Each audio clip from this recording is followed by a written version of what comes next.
ধানমন্ডি এলাকায় প্রতিবাদ সমাবেশ করছে গণহত্যা ও নিপীড়ন বিরোধী শিল্পী সমাজ। সেখান থেকে সরাসরি যুক্ত হচ্ছেন সহকর্মী জান্নাতুল মোহনা। মোহনা, সেখানকার কি পরিস্থিতি দেখছেন? সমাবেশে কি বলছেন শিল্পীরা?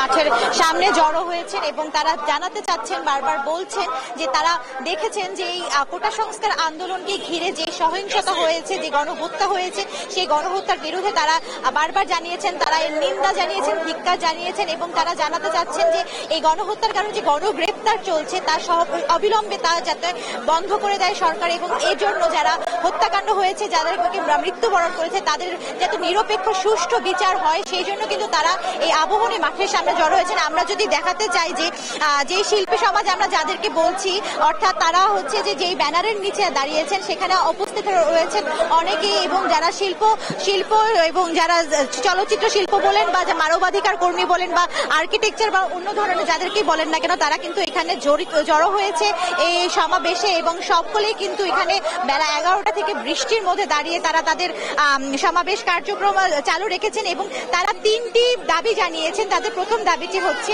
আন্দোলনকারী যারা শিক্ষার্থী আর সাধারণ জনতা আছে তাদের বিরুদ্ধে যে গণগ্রেপ্তার ও গণমামলা তা বন্ধ করে অবিলম্বে আটককৃত ছাত্র জনতাকে মুক্তি দিতে হবে।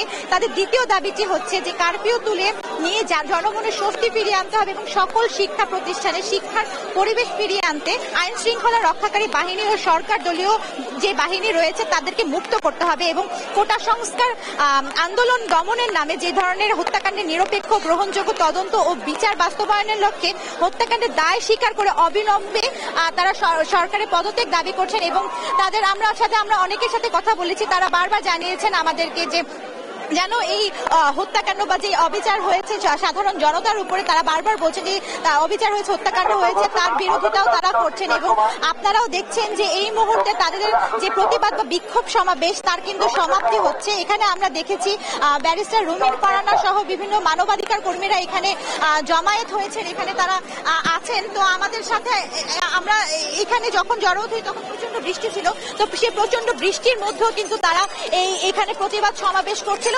তো দানা, এই ছিল ধানমন্ডি আবহনী মাঠ থেকে আমার কাছে সর্বশেষ সংবাদ। মোহনা, ধন্যবাদ আপনাকে।